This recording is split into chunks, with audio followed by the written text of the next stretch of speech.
Bible నుంచి ఒక వాక్యాన్ని చదువుకుంటాం. యాకోబు పత్రిక 1వ అధ్యాయము 19-20 వచనాలు చదువుకుంటాం. నా ప్రియ సహోదరులారా, మీరు ఈ సంగతి ఎరుగుదురు గనుక ప్రతి మనుషుడు వినుటకు వేగిరపడువాడు, మాటలాడుటకు నిదానించువాడు, కోపించుటకు నిదానించువాడై ఉండాలి.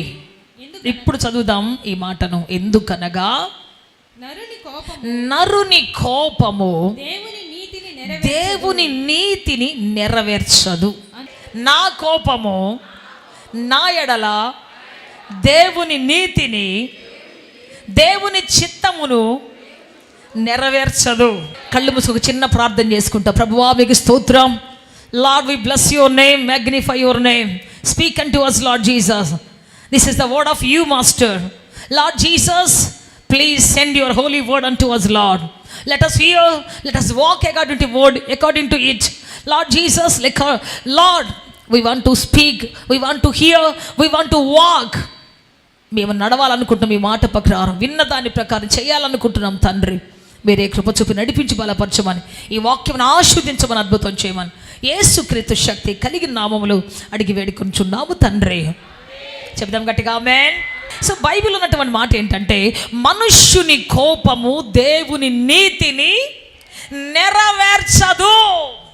దేవుడికి నీ పట్ల ఏ ప్లాన్ ఉందో, పర్పస్ ఉందో, దేవుడిని ఎంత నీతిమంతుడిగా చేయాలనుకుంటున్నాడు, ఎంత గొప్ప సేవకుడిగా చేయాలనుకుంటున్నారు, ఎంత గొప్ప సేవకురాలుగా చేయాలనుకుంటున్నారు, ఎంత గొప్ప ఉన్నత స్థితిలో నిలబెట్టాలనుకుంటున్నాడు, ఆ నీతి, ఆ పర్పస్ ఎవరి జీవితంలో కోపం ఉంటుందో వాళ్ళ పట్ల నెరవేరదంట.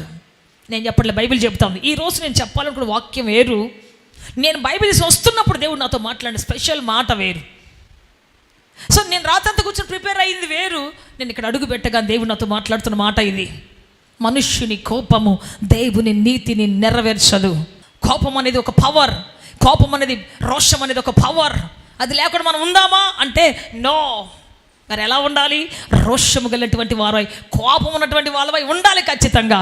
కానీ ఆ కోపము దేవుని రాజ్యాన్ని గురించింది అయి ఉండాలి. చెప్పాలి గట్టిగా హల్లెలూయా. ఆ రోషము దేవుని రాజ్యాన్ని గురించింది అయి ఉండాలి. దేవుడు రోషము గలవాడు. అయితే మనం కూడా ఎటువంటి వారిగా ఉండాలంటే రోషము కలిగినటువంటి వారిగా ఉండాలి. నిన్ను బట్టి కాదు, దేవుని రాజ్యాన్ని బట్టి ఉండాలి.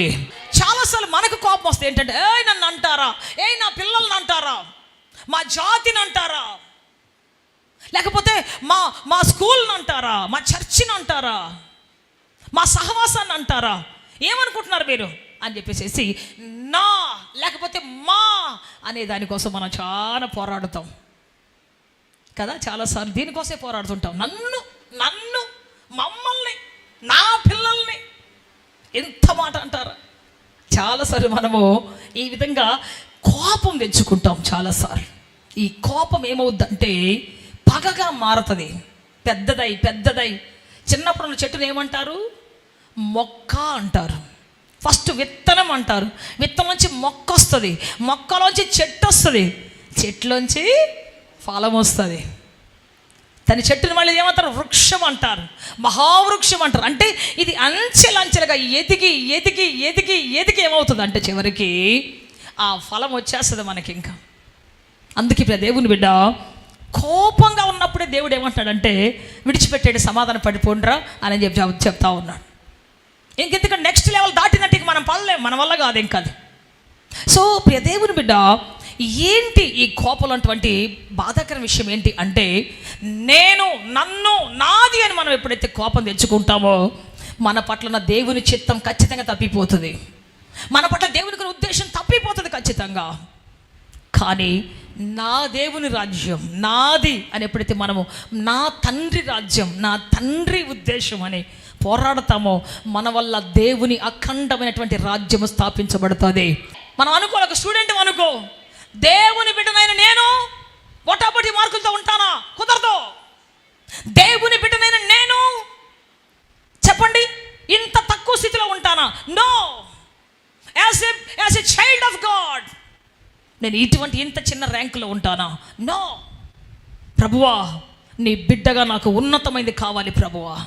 నీ బిడ్డగా నేను నీతిమంతుడిని కావాలి ప్రభువా, నీ బిడ్డగా నేను నీతిమంతురాల్ని కావాలి ప్రభువా, అనేకులకు ఆదర్శంగా ఉండాలి ప్రభువా, అనేకులకు నేను మాదిరికరంగా ఉండాలి ప్రభువా.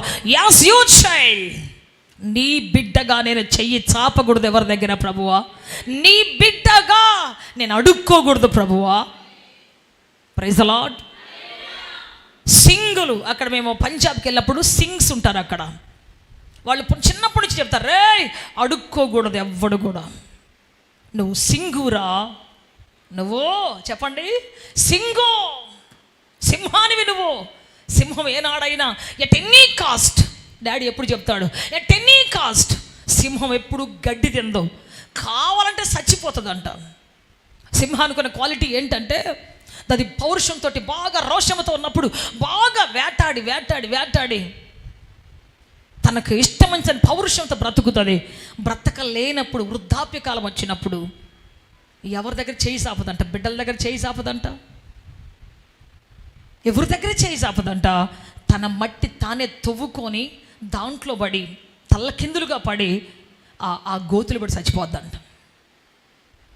దేవుని బిడ్డ అంతే తప్ప ఇంకొకరు వేటాడిందని తినదు, ఇంకొకరు మరి లేకపోతే కుళ్ళిపోయిందని తినదు, గడ్డి తినదు. దాని చుట్టూ ఎంత గడ్డి ఎదిగినా గడ్డి తినదు. At any cost the lion will never eat, never satisfy with the grass. నీతిమంతులమైనటువంటి మనము చెత్త కుప్ప లాంటి వాటితోటి, నీతిమంతుల రక్తంతో, యేసు రక్తంతో కడగబడినటువంటి మనము చెత్త లాంటి వాటితో తృప్తిపరచుకోవటం తగదో. అక్కడ రోషం ఉండాలి మన జీవితంలో. నా దేవుడు ఎంత గొప్ప దేవుడు, నేనేంటి ఇలా ప్రవర్తించడం, నేనేంటి ఇలా మాట్లాడడం, నేనేంటి ఇలా ఉండటం. నో, నా దేవుని రాజ్యం, నా దేవుని రాజ్యానికి రోషం కావాలి నాకు అనేటువంటి పరిస్థితి మనకు ఉన్నప్పుడు నిన్ను బట్టి దేవుని రాజ్యం అద్భుతంగా కట్టబడుతుంది, ఆశ్చర్యకరంగా కట్టబడుతుంది. చెప్పాలి గట్టిగా, చెప్పాలి గట్టిగా హల్లెలూయా. దేవుని బిడ్డ నేను, యేసు ప్రభు బిడ్డను ఏమనుకుంటున్నావు? మొన్న వచ్చిన సేవకుడు చెప్తున్నాడు, స్కూల్లో చిన్న చిన్న పిల్లలు ఉంటారు కదా, ఆ చిన్న చిన్న పిల్లలు వాళ్ళకి జాయిన్ చేసేటప్పుడు వాళ్ళ నెత్తిని కొన్ని అక్షంతలు వేస్తారంట, వేసి తర్వాత వచ్చేసేసి ఏదో సంథింగ్ వాళ్ళకి నేర్పించేసి ఒక శ్లోకం నేర్పించేసి పంపిస్తారంట స్కూల్లోకి. అయితే వాడు అప్పుడే న్యూ బిగినింగ్ జాయినింగ్ వాడు. అయితే వాడి దగ్గర పోయి వాళ్ళు ఆ టీచర్ వేయిపోతుంది మీద, వాడు వెనక్కి వచ్చేస్తాడంట, no, I'm the child of God, my name is Immanuel. Praise the Lord, hallelujah. వేయొద్దు అని వెనక్కి వెళ్ళిపోయాడంట. ఆశ్చర్యం అయిపోయింది ఆ మాట చెప్పగానే నాకు. వాడు ఎంత రోషంతో ఎట్లా ఉన్నాడు అసలు చిన్నప్పటి నుంచి, బిగినింగ్ క్లాస్, వాడికి ఏం తెలుసు, చాక్లెట్ మాత్రం తీసుకుని లోపలికి వచ్చేసాడు. అవన్నీ నా మీద వేయొద్దు, అవన్నీ నేను చెప్పను, నాకు రాదు అని వచ్చేసాడు. కానీ నెహెమ్యా ఒక మాట అంటాడు, చూద్దాం. 6వ అధ్యాయం నెహెమ్యా గ్రంథం 11వ వచనం చదువుదాం.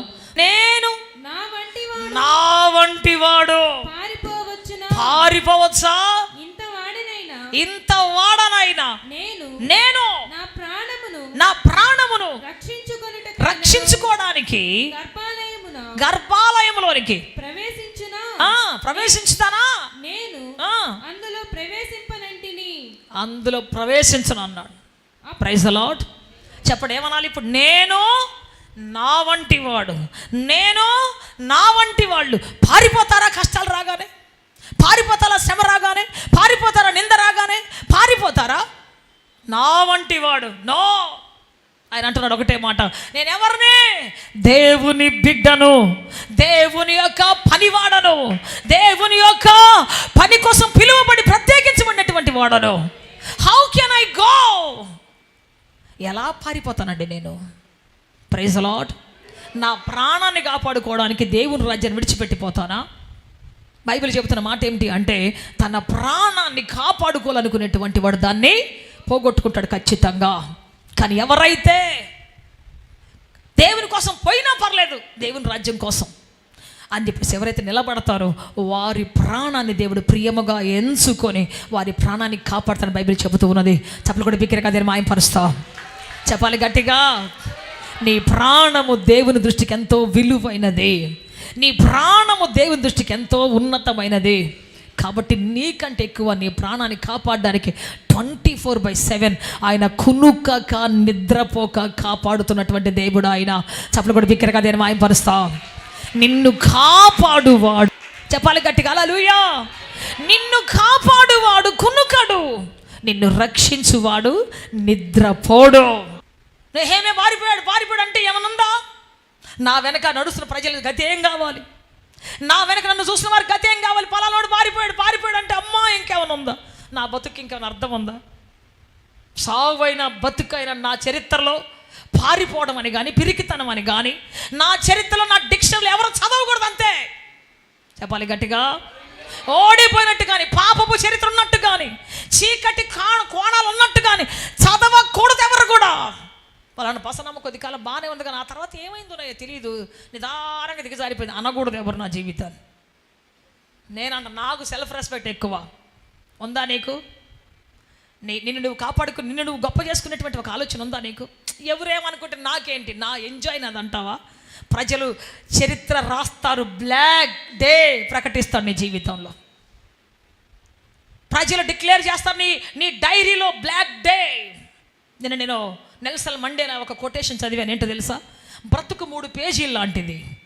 దేవుడు 2 పేజీలు రాసేసాడు ఆల్రెడీ. మిడిల్ పేజీ ఒక్కటే ఉంది జీవితంలో.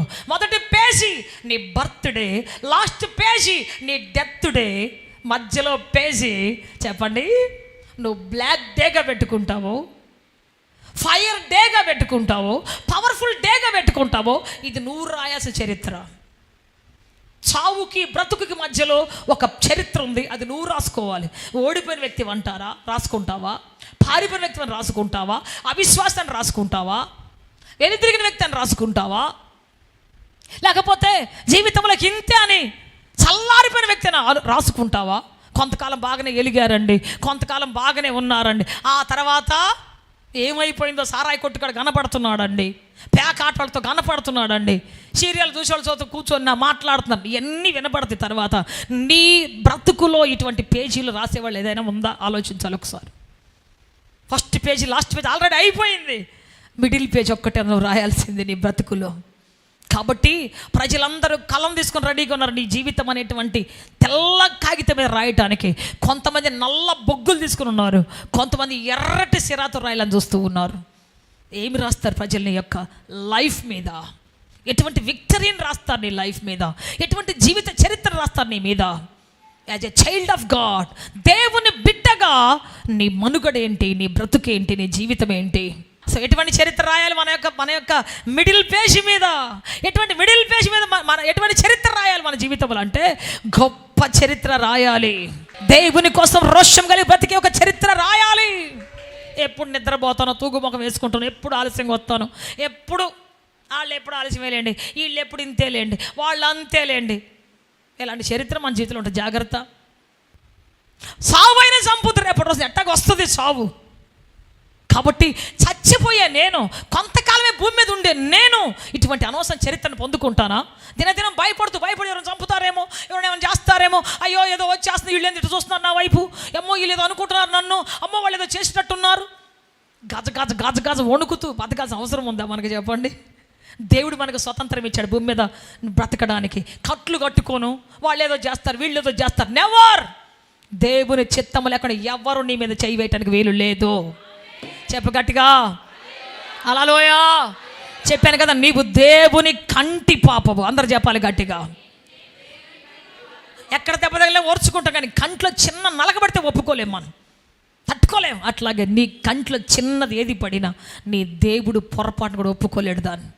నువ్వు ఆయన కంటి పాపవు, నీ మీద రావడానికి ఎవరికి అధికారం లేదు అస్సలు. నెహెమ్యా చెబుతున్నాడు, నా బ్రతుకులో చీకటి రాతలు రాస్తారా? వద్దు. పారిపోయాడని రాస్తారా? నెవర్. నేను ఒక అజేయుడిగా మారి చచ్చిపోవాలంతే. ఈ పనిలో చచ్చిపోయాడు నెహెమ్యా అంటే పర్వాలేదు, నో ప్రాబ్లం అని చెప్పేసి వెళ్ళను అన్నాడు అంతే. ఆ తర్వాత నెహెమ్యా ధైర్యాన్ని చూసి, నెహెమ్యాకున్న తెగువను చూసి, నెహెమ్యాకున్నటువంటి ఆ దమ్మును చూసి, ఆ గట్స్ చూసి అందరూ ఆయన వెనకాల వచ్చారు. అంతే. ఆ రాజ్యము చుట్టూ ప్రాకారం కట్టబడింది, తలుపులు స్థాపించబడ్డాయి, ద్వారబంధములు స్థాపించబడ్డాయి. ఆ తర్వాత దేవుని మందిరం కట్టబడింది. గాయకులు ముందుకు వచ్చారు. గాయకురాండ్రు ముందుకు వచ్చారు, వాయిద్యాలు వాయించాలు ముందుకు వచ్చారు. దేవుని పాటల బాట మొదలైంది, ఆరాధన మొదలైంది. యెరూషలేము ప్రాకారము 52 దినాల్లో కంప్లీట్ అయిపోయింది. చప్పట్లు కూడా చెబుదాం గట్టిగా హల్లెలూయా. ఈ 52 రోజుల్లో సువర్ణ అక్షరాలు తప్ప బ్లాక్ లెటర్స్, బ్లాక్ డేస్ లేవు అతని జీవితంలో. అందుకే చెబుతాను, ఈ రోజున బ్లాక్ డే రాకుండా చేసుకునే జీవితంలో ధైర్యం, నా దేవుడు నన్ను పంపించాడు అని చెప్పేసేసి రోషముతో నువ్వు మాట్లాడాలి, రోషంతో బ్రతకాలని దేవుడు ఆశిస్తూ ఉన్నాడు. Praise the Lord. మరొక విషయం చెప్తే, మనం బాగా తెలిసినటువంటి విషయం దావీదుని గురించి మీకు చెప్పాలనుకుంటున్నాను. మొదటి సమూయేలు గ్రంథం 17వ అధ్యాయములో మనం ఒక మాట చదువుదాం. 24వ వచనం చదువుకుంటాం. భయపడి వాని ఎదుట నుండి పారిపోగా ఇశ్రాయేలులో జాగ్రత్తగా చదువుదాం. ఇశ్రాయేలీయులలో ఒకడు ఒకడు వచ్చుచున్న ఆ మనిషిని చూచితిరే, నిజముగా ఆ, ఇశ్రాయేలీయులను ఆ, తిరస్కరించుటకై వాడు బయలుదేరి తిరస్కరించడానికి వాడు బయలుదేరుతున్నాడు. వానిని చంపిన వానికి రాజు బహుగా ఐశ్వర్యమును కలగజేసి ఆ, తన కుమార్తెనిచ్చి పెళ్లి చేసి వాని తండ్రి ఇంటి వారిని ఇశ్రాయేలులలో స్వతంత్రులుగా చేయననగా దావీదు జీవము గల దేవుడు. జాగ్రత్తగా అందరు ఏమంటున్నారు? వీడు శూరుడు, వీడు వీరుడు, వీడు చిన్నప్పటి నుంచి ట్రైనింగ్ అయినటువంటి వాడు, అందరూ ఆ మాట మాట్లాడుతున్నాడు. కానీ దావీదు ఏమంటున్నాడు చూద్దాం ఒకసారి. దావీదు జీవము గల దేవుని సైన్యమును తిరస్కరించుటకు ఈ సున్నతి లేని ఫిలిస్తీయుడు ఎంతటి వాడు? చప్పట్లు కొట్టి గట్టిగా హల్లెలూయా. నేను వెళ్ళి వాడితో పోరాడుతాను అంటున్నాడు. నిజానికి అతనికి శక్తి లేదు, ఆయుధము లేదు, యుద్ధ కవచము లేదు, అతనికి వెనకాల సపోర్టు లేదు, అతనికి క్వాలిఫికేషన్ లేదు.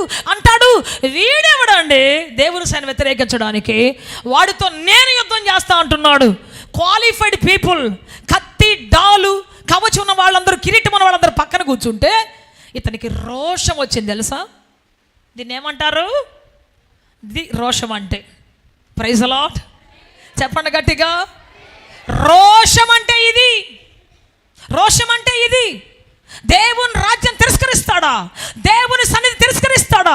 దేవుని ప్రజల విరుద్ధంగా మాట్లాడతాడా? ఎంతటోడండి? ఇజ్రాయేలుని కాపాడే దేవుడు లేడు, మీలో పోరాడేవాడు ఒక్కడు లేడు అని వాడు సవాల్ వేస్తుంటే ఈ నింద తొలగిపోవాలి. అప్పుడు అన్నాడు, నేను వెళ్తాను యుద్ధానికి, రాజా నేను వెళ్తాను యుద్ధానికి. రాజు కింద మీద చూసి అన్నాడు, అద్దంలో మొహం చూసుకున్నావు ఎప్పుడన్నా అని అంటాడు. నువ్వు చూస్తే బక్క చిక్కినోడి, వాడు చూస్తే పందికొక్కలాగా ఉన్నాడు, నువ్వెట్ట పోరాడుతావురా? వాడికి కత్తి చూసావా? వాడి డాల్ చూసావా? వాడి కొడుకున్నట్టు బళ్ళని చూసావా? అంటే ఆయన ఒకటే మాట అన్నాడు. ఏంటో తెలుసా? యుద్ధము నేను కాదు సార్ చేసేది, యెహోవా యుద్ధము చేయబోతున్నాడు. యుద్ధ శూరుడు ఆయన. మీరందరూ పై రూపాన్ని చూసి మీరు చెబుతున్నారు, కానీ నా దేవుడు నా అంతరంగములో రోషాన్ని పెట్టాడు. నా అంతరంగంలో దేవుని రాజ్యానికి వచ్చినటువంటి ఒక రోషాన్ని పెట్టాడు. చెప్పాలి గట్టిగా. కత్తి లేకపోవచ్చు, డాల్ లేకపోవచ్చు, నాకు గుర్రము లేకపోవచ్చు, రథము లేకపోవచ్చు, కానీ దేవుని రాజ్యాన్ని గురించినటువంటి రోషము నాకుంది అన్నాడు. చెప్పాలి గట్టిగా హల్లెలూయా, హల్లెలూయా.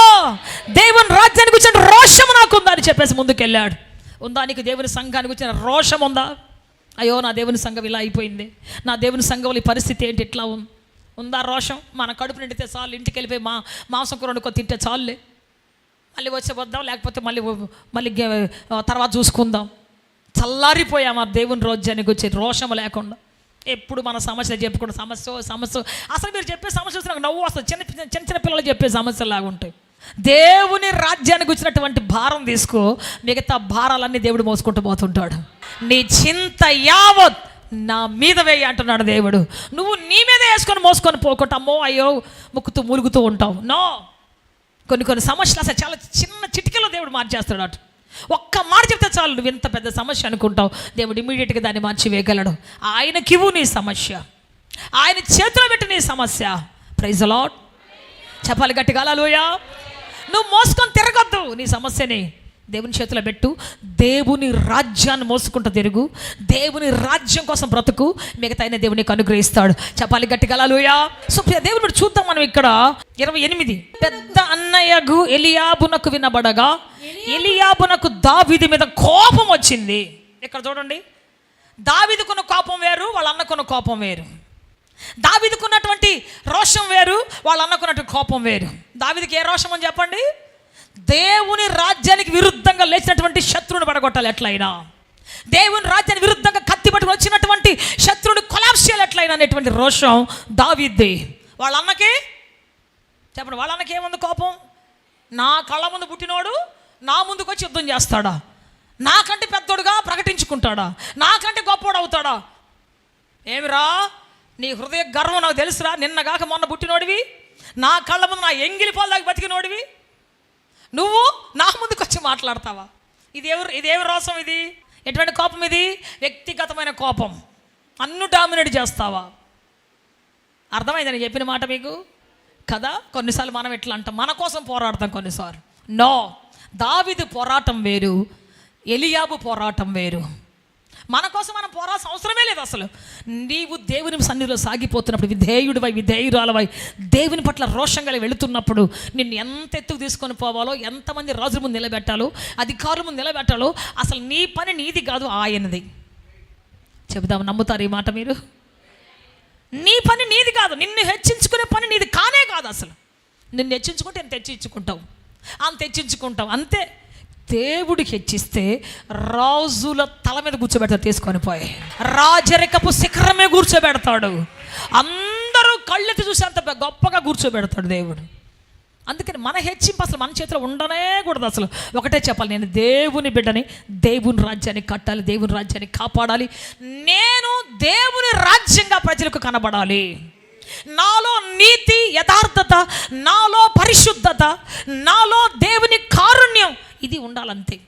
నువ్వెవరాయి అంటే నేను దేవుని బిడ్డను అంతే. చెప్పాలి గట్టిగా, దేవుని కనికరం అంతే నా జీవితంలో, దేవుని పరిశుద్ధత అంతే. ఏంటో నేను ఇంతమంది ఎడతాను, నువ్వు మాట్లాడవేంటంటే సార్ నేను దేవుని బిడ్డను సార్.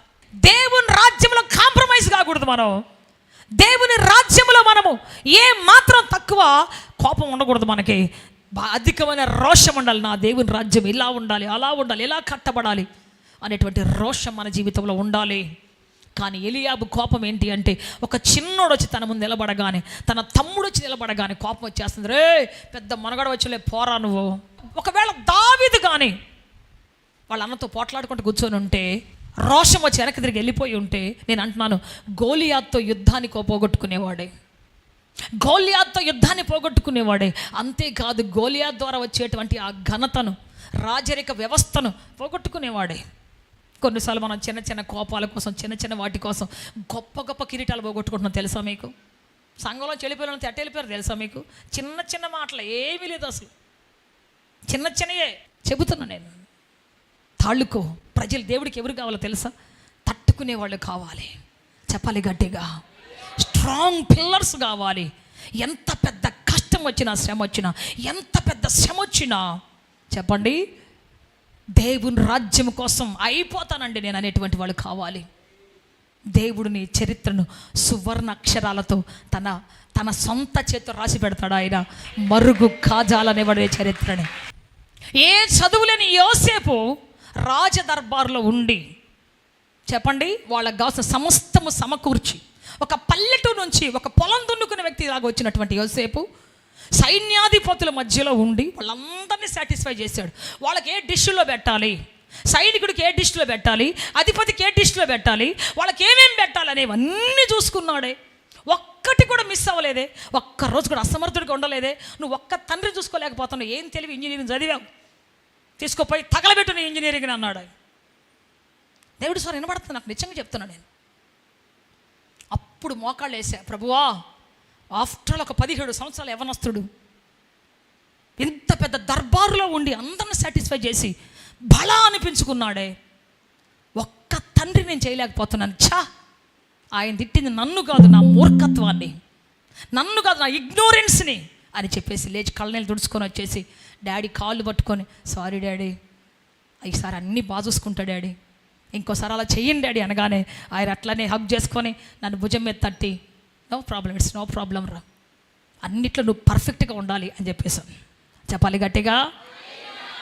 ఒక ఆమె తనింది, నువ్వు ఇంత టాలెంట్ కలిగి దానివి, ఇంత ఉన్నావు, ఆయన దగ్గర తిట్టుకోండి, నీకు అవసరమా, ఆయన దగ్గర ఉన్నట్టు నీకు అవసరమా అని అంటే నాకు కూడా అనిపించేసింది, భలే తిడుతున్నాడు. ఒకసారి చెయ్యొత్తాడు కొట్టడానికి స్టేజ్ మీద, కొడతా నేను అన్నాడు. చెయ్యొత్తగానే ఇంతలా చెయ్యి అయింది, చూసి గజగజ వడికిపోయా నేను. ఒక ఆమెనింది, అవసరమా ప్రసన్న నీకు ఇన్ని అవమానాలు అనింది. నేను అన్నాను, తర్వాత నేను అన్నాను, నా అవమానము ఎందుకో తెలుసా, రేపటి రోజు నేను అవమానం లేనటువంటి గొప్ప స్థాయికి వెళ్ళడానికి మా డాడీ ఆయనంత స్థాయిలో నన్ను చూడాలని ఆశిస్తూ ఉన్నాడు. ఎవరైనా వచ్చి అమ్మా నువ్వు హ్యారీ గోమ్స్ గారిలా సేవ చేయాలంటే ఆయన అనేవాడు, వద్దొద్దు నాకంటే బాగా చేయాలి అని. చెప్పాలి గట్టిగా. నేను 5 పైసలు చేస్తే అది 50 పైసలు చేయాలి, 5 రూపాయలు చేయాలి అది. ఆమేన్. అందుకే మచ్చ లేకుండా ముడత లేకుండా కడగాలని దేవుడు చూస్తూ ఉంటాడు. అప్పుడు నేను అనుకోని ఇక మీద అలా ఉండకూడదు నేను. Praise the Lord. ప్రతిరోజు ముందే అడిగా, డాడీ ఈరోజు ఏం చేయాలి, డాడీ ఏం చెప్పాలి, డాడీ ఏం చేయాలి, డాడీ ఏం చేయాలి, డాడీ ఏం చేయాలి, రోజుకు 10 సార్లు ఫోన్ చేసేసి ఆయన విసుక్కోకుండా చెప్పేవాడు అన్నీ, ఇలా చేయాలి, ఇలా చేయాలి, ఎలా ఉండాలి, అలా ఉండాలి, మొత్తం రాసి పెట్టుకొని చేయబెట్టి ప్రార్థన చేసి అట్లా చేసుకుంటూ వెళ్ళే. సో ఈరోజు కొద్దో గొప్ప చేయగలుగుతున్నాం ఆయన లేకపోయినా కానీ. చెబుతున్న ఈరోజు రోషము ఎలా ఉండాలి, నీ వ్యక్తిగతమైన వాటి కోసం కాదు, దేవుని రాజ్యము కోసం నీకు రోషం ఉండాలి. మా పిల్లల్ని ఏదో అన్నారు సిస్టర్, మేము రాము చర్చికి, మా అమ్మిని ఏదో అన్నారు, మా అబ్బిని ఏదో అన్నారు. ఏమన్నారు, ఏమంటారు, తప్పును ఖండిస్తారు, సరి చేసుకోండి, నెక్స్ట్ లెవెల్ తప్పు లేకుండా సరి చేసుకోండి, మంచిదే కదా మనకి. సాతాను 100 ముద్దులు పెడతాడంట నేను గోతులో దొయ్యటానికి, స్నేహితుడు నీ మేలు కోరి గాయాలు చేస్తాడు. సాతాను పెట్టే 100 ముద్దుల కంటే స్నేహితుడు చేసే గాయము చాలా గొప్పదే. చెప్పలు కూడా బిగ్గరగా దీన్ని మాయంపరుస్తాం. మసిపూసి మారేడుగా చేస్తారు కొంతమంది, కానీ నిజమైనటువంటి స్నేహితులు ఏం చేస్తారంటే తప్పును సరి చేసుకున్నట్టుగా చేస్తారు. ఆమేన్. ఈరోజు చెబుతాను, నెహెమ్యా లాంటి రోషము నీకు రావాలి, దావీదు లాంటి రోషము నీకు రావాలి. నా దేవుని సంఘము, నా దేవుని సమాజము, నా దేవుని ఆలయము, నేను దేవుని కోసం రోషం గలవాడే బ్రతకాలి. మీరు ఆ తర్వాత చూసి యుద్ధం చేస్తే, అన్నతో ఏం యుద్ధం చేయలేదు కానీ అసలు మెయినోడితో యుద్ధం చేశాడు పోయి. మనం కూడా ఎవరితో మనుషులతో యుద్ధం చేయకూడదు, చేస్తే మనతోనే యుద్ధం చేయాలి. నీ పరిస్థితి బాగాలేదు చెప్పాలి, సరి చేసుకో, సరి చేసుకో. ఆ తర్వాత మెయిన్ సాతానుతో యుద్ధం చేయడానికి పోవాలి మనం. మన యుద్ధం ఎవరితోటి చెప్పండి, ఎవరితో యుద్ధం చేయాలి మనం? మనుషులతో కాదు, సాతాను రాజ్య సమూహంతో యుద్ధము చేయాలి. గొలియాతు లాంటి వాళ్ళతో యుద్ధము చేయాలి. అప్పుడు నువ్వు గెలుస్తావు, నీ తల మీద కిరీటం ఉంటుంది, రాజుగా నేను ప్రతిష్ఠిస్తాడు దేవుడు, గొప్ప కార్యాలు చేస్తాడు, అధికార దండాన్ని చేతికిస్తాడు ఈరోజు. అందుకే చెబుతాను ఈరోజు ప్రియ దేవుని బిడ్డ, దేవుని కోసం బ్రతికి ఒక గొప్ప అవకాశం నీకు వచ్చింది. దేవుని కోసం రోషంగా జీవించే ఒక్క లైఫ్ స్పాన్, చిన్న ఆయుష్కాలం దేవుడు నీకు ఇచ్చాడు, చిన్న ఆయుష్కాలం ప్రభు నీకు ఇచ్చాడు. ఆ ఆయుష్కాలంలో దేవుని కోసం బ్రతికి చూడు, ఆయన సువర్ణ అక్షరాలతో నీ పేరు రాయబోతున్నాడు. ఆమేన్. సాతాను ఓడిపోయింది ఎవరి దగ్గర అంటే, ముఖ్యంగా ఎవరి దగ్గర ఓడిపోయింది చెప్పండి, ఎవరి దగ్గర ఓడిపోయింది సాతాను? ముఖ్యంగా యోబు దగ్గర. అందరు చెప్పాలి గట్టిగా, ఎవరి దగ్గర ఓడిపోయింది? యోబు దగ్గర ఓడిపోయింది. ఎక్కడ అధైర్యపడతాడేమో, భార్య దూషిస్తే అధైర్యపడతాడేమో, పిల్లలు చచ్చిపోతే అధైర్యపడతాడేమో, ఊర్లో వాళ్ళు దూషిస్తే అధైర్యపడతాడేమో, దేవుడు ఎందుకు ఇలా చేశాను ఆయన, నా బతుకు ఎందుకు ఇలా చేశాను అంటాడేమో. పట్టుకుందాం, ఇదిగో ఓడిపోయాడు. సాతాను కళ్ళు అప్పగించి చూస్తూ ఉంది, కళ్ళు చిగిలించుకొని చూస్తూ ఉంది గుర్తుపట్టాలని, కానీ ఎక్కడ దొరకలేదు. చెప్పండి ఏం జరిగింది అక్కడ? అద్భుతం జరిగింది. ఇప్పుడు కూడా ఆయన చనిపోయి కొన్ని 6,000 సంవత్సరాలు 7,000 సంవత్సరాలు అవుతుంటే కూడా ఇప్పటికీ ప్రతిరోజు కొన్ని లక్షల మందికి ఇన్స్పిరేషన్గా మిగిలిపోయాడు యోబు జీవితం. చెప్పాలి గట్టిగా. దేవుని బట్టి ప్రజలంతా ధైర్యపడుతున్నారు, అంతకంటే ఎక్కువగా యోబుని చూసి ధైర్యపడుతున్నారు ప్రజలు. యోబుకి కష్టాలు వచ్చాయి, యోబుకు శ్రమలు వచ్చాయి, కానీ యోబు మళ్ళీ లేచాడు, మళ్ళీ తిరిగి బ్రతికాడు. 140 సంవత్సరాలు బతికాడు. అంతేకాదు 4 తరాలను చూశాడు. చెప్పాలి గట్టిగా. 4 దిక్కుల ఉన్న వాళ్ళందరూ హింసించారు, ఉన్న వాళ్ళందరూ అతను టార్చర్ పెట్టారు, కానీ ఒక్కరోజు కూడా యోబు తొట్టిల్లలేదు. ఒకటే మాట అంటే ఏంటో తెలుసా? చెప్పండి, నేను వచ్చేటప్పుడు దిగంబరిగా వచ్చాను, వెళ్ళేటప్పుడు దిగంబరిగా వెళ్ళిపోతాను. యెహోవా ఇచ్చాడు, యెహోవా తీసుకున్నాడు, అంతే. నాదంటే ఏది లేదు ఈ లోకములో. ఆయన ఇచ్చాడు, ఆయన తీసుకున్నాడు, అంతే. నేను మాత్రం ఆయనకు మహిమ చెల్లిస్తున్నాను, ఘనత చెల్లిస్తున్నాను అని చెప్పేసి ఆకాశం తట్టు చూశాడు. ఈరోజు మనకి ఒక చిన్నది ఏదైనా కోల్పోతే, చిన్నది ఏదైనా రాకపోతే, చిన్నది ఏదైనా పోతే, ప్రభువా ఎందుకు ప్రభు ఇయ్యలేదా, ఎందుకు ప్రభు చేయలేదా, ఏమే క్వశ్చన్ మీద క్వశ్చన్ వేసి మొత్తానికి ఓటమి పాలైపోతుంది. ఇక సాతాను పక్కన కూర్చో, సాతాను ఆయన పక్కన కూర్చొని అంటుంటుంది, ఇట్లాంటోళ్ళ నీ బిడ్డలు, ఇట్లాంటోళ్ళ నీ రక్తంతో కడగబడ్డవాళ్ళు, ఇట్లాంటి పునాది లేనివాళ్ళ, దశలిపోయేవాళ్ళ ప్రతిదానికి, ఇట్లాంటి టాట్ టెంపర్ ఉండేవాళ్ళ, ఏం బిడ్డలయ్యా నీ బిడ్డలు, అభిషేకించాను అంటున్నావు, రక్తంతో గడిగాను అంటున్నావు, నిలబెట్టుకున్నాను, ఇదే వీళ్ళ పోయా. నా దూతలు చూడు ఎంత బాగుండారు. ఒక్కసారి తాగుడు నేర్చాడంటే సచ్చిందాక తాగుతున్నాడు వాడు. ఒక్కసారి పాన్ పరాగా వేసాడంటే సచ్చిందాక పుండు పుట్టిన లోపల తింటూనే ఉన్నాడు వాడు. ఒక్కసారి దొంగతనం నేర్చాడంటే వాడు చూడు సచ్చిందాక దొంగతనం చేస్తున్నాడు. చెయ్యాలని నరికించుకున్నాడు కానీ దొంగతనం ఆపట్లేదు. నా వాళ్ళు చూడయ్యా, నీ వాళ్ళు చూడయ్యా, చెప్పండి. కంపేర్ చేస్తున్నాడు సాతాను మన జీవితాలని. ఎవరు గొప్ప, నీ వాళ్ళు గొప్ప, నా వాళ్ళు గొప్ప? దేవుడు సిగ్గుపడతాడు మన గురించి. అందుకే చెబుతున్నాను, వీఆర్ స్ట్రాంగ్ పిల్లర్స్. దేవుని కోపము, దేవుని రోషం మన జీవితంలో రావాలి. ఆయన రాజ్యానికి వచ్చిన రోషం, ఆయన రాజ్యానికి వచ్చిన తపన, తృష్ణ మన జీవితంలో ఆరంభము కావాలి. నాకు ఆయుష్ ఇచ్చావు, ఆరోగ్యం ఇచ్చావు, నోటి మాట ఇచ్చావు ప్రభువా, రక్తం ఇచ్చావు ప్రభువా, నేను నీ రాజ్యాన్ని కట్టాలి తండ్రి. That's all. నీ రాజ్యం నా ద్వారా కట్టబడాలి ప్రభువా, నా ద్వారా నిలబడాలి ప్రభువా. నాకు ఒక అవకాశం, నీ రాజ్యాన్ని కట్టే అవకాశం ప్రభువా. కడుపులో సల్ల గదలకు ఎంతసేపు నాకు, మా అబ్బాయికి, మా కోడలకి, మా కూతురికి, మనవడికి ఎంతసేపు మన ఇంటి చుట్టూ తిరుగుతుంటుంది మన లైఫ్.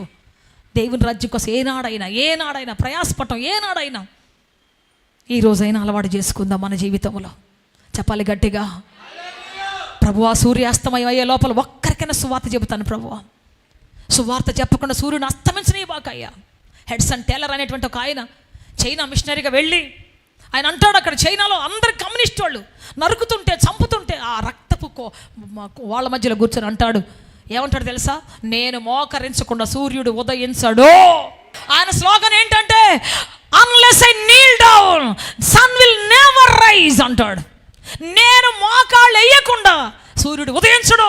బా ఎంత మంచి కొటేషన్. నాకు అది విన్నప్పుడు కడుపులో ఒకలాగా అయిపోతుంది. అసలు ఎంత మంచి దమ్ము ఉండాలి, అటువంటి ఇన్ని గట్స్ ఉండాలి అటువంటి కొటేషన్ చెప్పాలంటే. చెప్పండి, మంచంలో దుప్పట్లో కప్పుకొని అలారం కొట్టిందా, నెత్తిని ఒక దెబ్బ, రాత్రి తలిసిపోయి నేనా నిన్నెంత పనే, ఏం కథ, ఏమే చాలాసార్లు మనం ఇట్లా చెప్తుంటాం. నా బాధలు మీకేం తెలుసు, నా కత్యాలు మీకేం తెలుసు. కానీ ఆయన ఒకటే మాట అంటాడు, నేను మోకాళ్ళు వేయకుండా సూర్యుడే రాడు అంటే దాని అర్థం ఏంటి? సూర్యుడి కంటే ముందే నేను మోకరిస్తాను ఆయన సన్నిధిలో. చెబుతారా మీరు కూడా? సూర్యుడికి చెబుతారా మీరు కూడా? నేను మోకరించకుండా సూర్యుడు రాకూడదు. చెప్పాలి గట్టిగా. అట్టని 9ంటికి వచ్చి కూర్చుంటే ఆయన వచ్చేసి ఉంటాడు, ఆయనకి పక్షపాతం ఏమి లేదు. సువార్త చెప్పకుండా సూర్యుడు అస్తమించకూడదు. ఒక్కరికని చెప్పాలి నేను, ఏమనగా వింటారో లేదో వాళ్ళ ఇష్టం. అది దేవుడితో వాళ్ళు పట్టుకుంటుంది ఆయన ఇష్టం, మనం చెప్పటం మన వంతు. Praise the Lord. నా ద్వారా దేవుని రాజ్యం కట్టబడాలి. నేను అదే చెప్తాను, నెల్లూరు పట్టణానికి ఎందుకు తీసుకొచ్చావు ప్రభువా? నీ చిత్తం నెరవేర్చబడాలి నా జీవితంలో. ఉన్నతమైన ఉద్దేశం, ప్రణాళిక నెరవేర్చబడాలి ప్రభువా. నాకు క్రొత్త ఆకలి తప్పికలు దయచేయండి, క్రొత్త తృష్ణ దయచేయండి, నూతన ఆకలి తప్పికలు దయచేయండి ప్లీజ్ యేసయ్యా. మనమందరం అలా బ్రతికితే నిజంగా దేవుని రాజ్యం ఎంత గొప్పదిగా మన కోసం నిలబడుతుందో, ఎంత గొప్పగా ఆస్వాదించబడుతుందో. Praise the lord. నిలబడదాం అందరం ఒకసారి. Thank you Jesus. హల్లెలూయా. తన కోసం పోరాడినటువంటి ఎలియాబు ఒక సైనికుడుగానే మిగిలిపోయాడు, అరణ్యాలు పట్టుకొని పారిపోయాడు. కానీ దేవుని రాజ్యం కోసం పోరాడినటువంటి దావీదు మాత్రం రాజుల ముందుకెళ్ళాడు, అధికారుల ముందుకెళ్ళాడు. ఆ తర్వాత దేవుని సింహాసనమే ఎక్కాడు. అతనిలో ఉన్న ఆశను చూసి, తృష్ణను చూసి, అతనిలో ఉన్నటువంటి ఆ గొప్పతనాన్ని చూసి దేవుడు అతన్ని చక్రవర్తిగా మార్చుకున్నాడు, ఘనుడిగా చేసుకున్నాడు. నీలో రోషాన్ని దేవుడు చూస్తున్నాడా? అందరూ కూడా నోరు తెరిచి, ప్రభువా మీకు స్తోత్రం, నా జీవితంలో రోషము ఆరంభము కావాలి తండ్రి, నా జీవితంలో రోషము రావాలి ప్రభువా, నేను నీకోసం ఒక గొప్ప సైనికుడిగా మారాలి తండ్రి. ప్రార్థన చేసుకుంటాం అందరం కూడా. Thank you Jesus. హల్లెలూయా. ఆత్మతో సత్యముతో ఆరాధించాలని ఆశిస్తున్నారా? యేసయ్యను గూర్చి మరింత లోతుగా తెలుసుకోవాలని అన్వేషిస్తున్నారా? శ్రమల, వేదనల, గొడ్రాలితనమా, నిరుద్యోగమా, ఓటమియా, సమస్య ఏదైనా జవాబు మాత్రం యేసులోనే. మీ సమస్యల కొరకు ప్రార్థించుటకు మా ప్రేయర్ టవర్ ద్వారములు ఎల్లవేళలా తెరవబడే ఉంటాయి.